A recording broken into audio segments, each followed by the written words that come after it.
بسم اللہ الرحمن الرحیم۔ السلام علیکم۔ میں جب اسکول میں پڑھتی تھی تو کبھی کبھی ٹیسٹ غلط ہو جاتا تھا یا نمبر کم آ جاتے تھے۔ اس کے علاوہ کبھی کبھی سبق بھی نہیں آتا تھا تو ٹیچر کہتی تھی جس کا ٹیسٹ نہیں ٹھیک یا سبق نہیں آیا وہ الگ ہو جائے۔ ٹیچر کا بس یہ کہنا ہوتا تھا تو ہم سب کے رنگ اڑ جاتے تھے، ہماری ٹانگیں کانپنے لگ جاتی تھی، شرمندگی کے باعث ہماری نگاہیں جھک جاتی تھیں، ہم کسی طرف نہیں دیکھتے تھے اور جن کو سبق آتا تھا ان کے چہرے مطمئن اور خوشحال ہوتے تھے۔ لیکن یہ صرف عارضی امتحان تھا، عارضی ٹیسٹ تھا، اور آخرت کا امتحان، آخرت کا ٹیسٹ، اللہ اور اس کے رسول کی باتیں اگر یاد نہ ہوئیں تو میں آج قرآن پاک کی سورہ یاسین پڑھ رہی تھی کہ ایک جگہ اس کا ترجمہ پڑھ کر آنکھوں سے آنسو سمندر کی طرح رواں ہو گئے، دل خوف خدا سے لرز رہا تھا اور اسکول کی زندگی یاد آ گئی۔ پتہ ترجمہ کیا تھا؟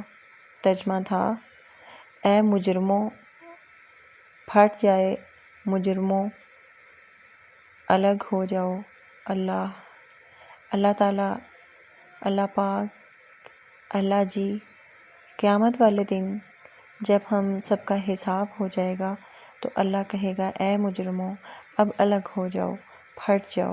اس وقت کیا ہوگا؟ اس وقت ہم کیا کریں گے؟ وہ تو حقیقی امتحان ہوگا، حقیقی ٹیسٹ ہوگا، اس کا رزلٹ ہوگا، اور جو اس حقیقی امتحان میں کامیاب ہوں گے ان کے چہرے مطمئن ہو جائیں گے، جیسے میری کلاس کے بچوں کے ہوتے تھے، بلکہ اس سے بھی زیادہ۔ اور جو اس حقیقی امتحان میں کامیاب نہ ہوئے ان کے چہرے سیاہ ہو جائیں گے شرمندگی سے۔ استغفر اللہ۔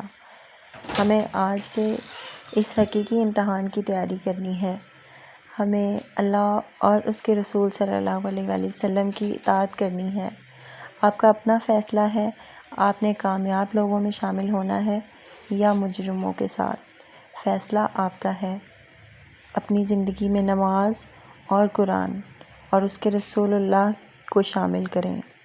اللہ پاک ہم سب کو بخش دے اور ہمارے حساب میں آسانی پیدا فرمائیں، ہمیں مطمئن اور خوشحال چہرے والے لوگوں میں شامل فرمائیں، آمین۔ مزید اچھی ویڈیوز کے لیے ہمارے چینل کو لائک اور سبسکرائب کریں۔